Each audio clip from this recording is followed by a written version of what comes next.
Connor Bedard's insane NHL preseason debut, Cole Eiserman dominating and transferring to Boston University, plus some huge updates on Habs, Canucks prospects, and more. We're going to be breaking down those topics and more in the first edition of NHL Prospects News. Every single week throughout the season, we're going to be breaking down the biggest news in the prospect world, and with a ton of leagues starting up their seasons, we got a lot to talk about. But what are the biggest stories in hockey right now, and the biggest prospect stories in hockey right now? Well, make sure you watch till the end for all the news and hit that subscribe button if you're new for more prospect content just like this all throughout the year. Now, in terms of the leagues that have officially started their season, we got leagues like the WHL, USHL, the UNTDP has started, the KHL, the SHL has started as well. So a lot of leagues have started their hockey season, and for the prospects, it has been crazy so far to see what's happened. Now, of course, first things first, we have to talk about Connor Bedard and what he's done so far with the Chicago Blackhawks in the preseason. He only played one game so far, but already made such an impression, having a lights out game, getting 2 assists, assisting on the overtime winner, and it was absolutely electric. And it was insane because we were already getting amazing clips from him in his second preseason shift. This one, of course, against the St. Louis Blues, and you can see already dangling around Pavel Buchnevich, and eventually would just absolutely deke Jake Neighbors out of his jockstrap. Wouldn't score on this play, but again, second preseason shift, already electric. And then later in the game, Connor Bedard would get his first point in the preseason. This play by Kevin Korchinski really starting it all. It goes on net, Bedard flings it right on the goalie, and then Kurashev comes in, puts up the garbage, makes it a big one for Chicago. And already the Connor Bedard effect in Chicago is in full effect, just putting a shot on net, and of course, a goal comes from it. And then, of course, we have the big one, the overtime winner coming in, Connor Bedard, unreal sauce right there, and that's just the perfect way to cap off his first preseason game ever. 2 assists, an assist on the overtime winner, and what did you expect? Come on. And the St. Louis Blues and really the rest of the Central Division got their first taste of getting creamed by Connor Bedard. I mean, this pass was pretty simple and he didn't really even need to sauce it. I mean, the way the St. Louis team was just playing D all around was horrible, but Connor Bedard is a player that makes the most of those mistakes every single time. And of course, he made the most of that mistake right here and is one of the reasons why Chicago won this game. And to really get a feeling of how good this game was for Bedard, obviously you have the 2 assists there, but from Hockey Stat Cards, which basically puts together all the different stats and puts them together into a general score after each game, Connor Bedard was the best player on Chicago by far, and you can see the production was obviously there, but the offense and defensive play was pretty good from Connor Bedard as well. But you can see just the whole game combined, Connor Bedard was the most valuable player for Chicago. Already in the first preseason game, Bedard is making his mark. Which, I mean, it's not surprising that he's the most effective Chicago player already, but we're basically just getting confirmation of that right now. Now, although there is a lot of games to be played, obviously, and we're still in preseason, from the looks of things, it doesn't look like Connor Bedard will have too much of a hard time adapting to the NHL physicality. I mean, players like Pavel Buchnevich, he was dangling around, and those are some big boys right there in St. Louis. So Bedard should still stay at home in Chicago, should still be in a great place, and of course, still is on track to win the Calder Trophy by most. I have him as the Calder Trophy winner. Now, going on to the next big hockey prospect story, this one is fascinating, involving top 3 pick in the 2024 draft, Cole Eiserman, of course, an absolute rock star, and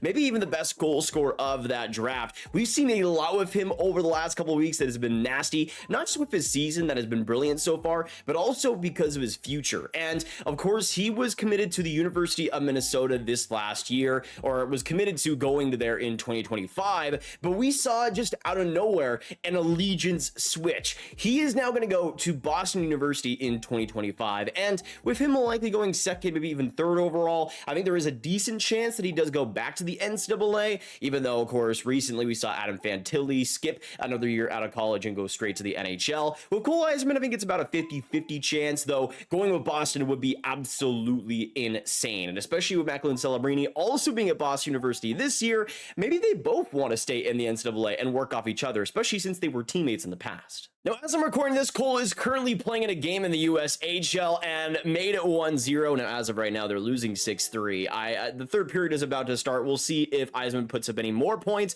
but on the power play, he had this ridiculous shot right off for the face-off and immediately made it 1-0. So now that we know that he's on the board at 17 years old, 6 foot, of course, projected to be the second overall pick in 2024, now we can say in 4 USNTDP games, he has 5 goals, 3 assists for 8 points. Against USHL competition, as of right now, in 3 games played, he had 5 goals, 1 assist for 6 points. Already a ton of goals, but also a decent amount of assists for him too. We'll see if that's able to continue. But this is the NTDP team so far. Cole Yzerman, of course, leading the way, but you also got Christian Humphreys and 2025 eligible James Haggins as those top 3 guys. But really, those are the guys that are really being the big players on that offense for the NTDP. Cole Yzerman, though, and his goal scoring has been electric so far. Like I mentioned in my tweet here, though, the Boston University Terriers are loading up in the NCAA. You got Celebrini, Wallander, McCarthy, Jack Hughes coming into the fold this year, and then you got Cole Yzerman and Cole Hudson, Lane Hudson's brother, coming in 2025. So there might be some turnover. Maybe Macklin Celebrini goes to the NHL right away, but for the most part, the Terriers are looking insane, and the top-end talent they're bringing in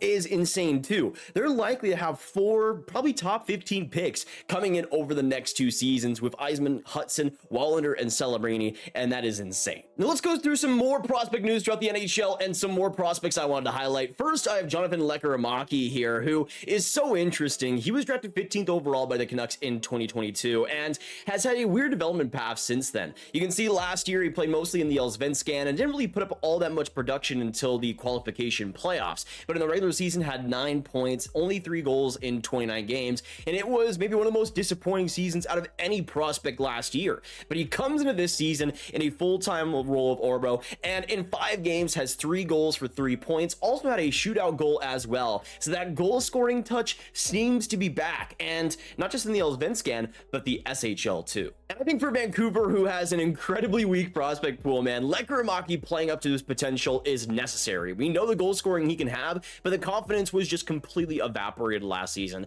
But the difference is night and day between what he's been able to do this year and last year. So for the Vancouver Canucks, finally some good development news.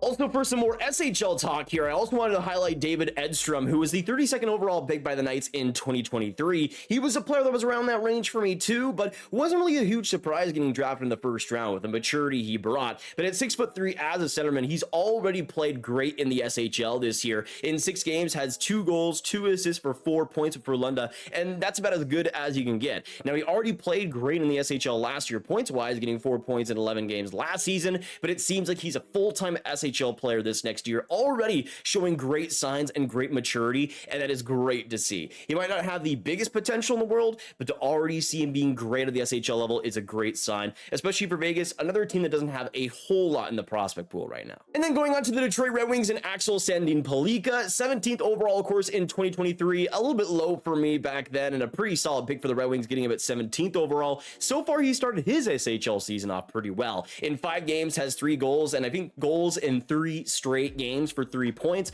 and that is fantastic to see. The confidence as well in these goals is really important too. You can see on this goal from Ice Hockey Gifts from a really interesting play. Of course, you see him at number 5 going right along the left side, trying to create some separation, and as you can see, as the play develops, he gets a big shot right there and puts it behind him. And according to Ice Hockey Gifts, the last time a player had 3 straight goals as an 18-year-old D-man in the SHL was Matthias Olin in 1995. Not bad company there. And this is coming from Lassie Allen of Elite Prospects. On the date on September 28th, he had 6 shots, 3 shot assists, and 0.29 expected primary points. He had a 67% transition success rate, which is great. 2 entries prevented, 3 advantages created, and that's 5-on-5 only. So not a bad performance at all there. Of course, if you're the Red Wings, you expect your 17th overall pick to play pretty well, but considering his size, I think adjusting the SHL level was a big thing for him, and we've already seen that so far, which is great to see. see. Now I want to go on to some Liga news here. First, highlighting Aaron Kiviharju, who is a top prospect in the 2024 draft, but for a lot of people has slipped. I've seen some rankings coming out where he's outside the top 15. You can see 21st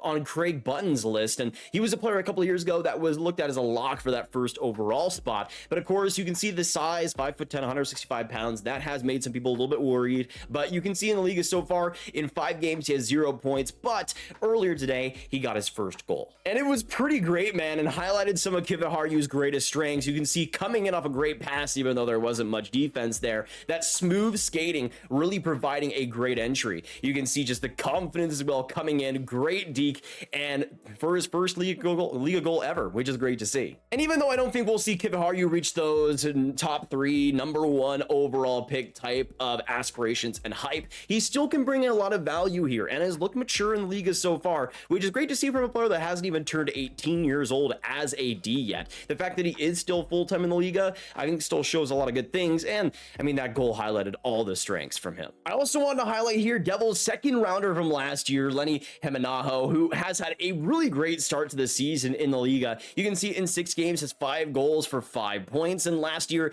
9 goals in 51 games. You can see the progression in that goal scoring, which I thought was maybe one of the biggest signs of improvement with just how good his shot was in general. But you can see he's already getting adjusted to the Liga level and is tied for second in Liga goal scoring at 18 years old. That is an impressive feat to see. Now, I also want to highlight here Bogdan Kundashov, who is a big-time Habs prospect now after being drafted in the 4th round from last year's draft by the Habs. He has risen above in the KHL, folks, and I really want to highlight him because his rise has been astronomical. You can see last year he got 25 points in 64 games in the KHL as a player that wasn't even drafted, and then this year we've seen him really rise again. In 11 games, he has 1 goal, 6 assists for 7 points, and right now his team is #1 in the KHL. He's the #1 D, first in ice time, and is rolling. And again, just summarizing it all, 7 points. He has an average time on ice of 24 minutes and 32 seconds as a 20-year-old in the KHL. Had 29 shots on goal so far, 18 blocks, 5 takeaways. So in every part of the ice, Bogdan is absolutely dominating. And as a 20-year-old, that is insane to think about. Not many guys can do that besides really like Alexander Nikishin recently, but Bogdan has been able to do that as a 4th rounder for the Habs. They already have such a stacked cupboard on defense, but Bogdan has really been a big riser for them and is looking like an incredible pick outside the top 100. But that is going to be it for today's prospect news. Thank you guys so much for coming on and watching all throughout. If you did, get some Bogdan in the comments. Just put in all caps Bogdan, and I would love to see it if you guys have watched all the way through. I appreciate it a ton. Hopefully we'll be able to do this every week. If not, maybe we'll do it as an every month type of thing. But I appreciate you guys coming on, and hopefully you guys enjoyed the breakdown. If you guys did, hit that like button, hit that subscribe button, hit that notification bell, and comment down below all your thoughts. What do you guys think of the prospects? Did I miss anybody that's having an electric start to the season? Let us know down below. And of course, make sure you share the video with all the hockey fans, all the prospect fans out there that you guys know online, and click on this card for all of my hockey prospects talk right in one playlist. My name is Nathan, and I hope you have a great day. I will see you in the next one. Goodbye.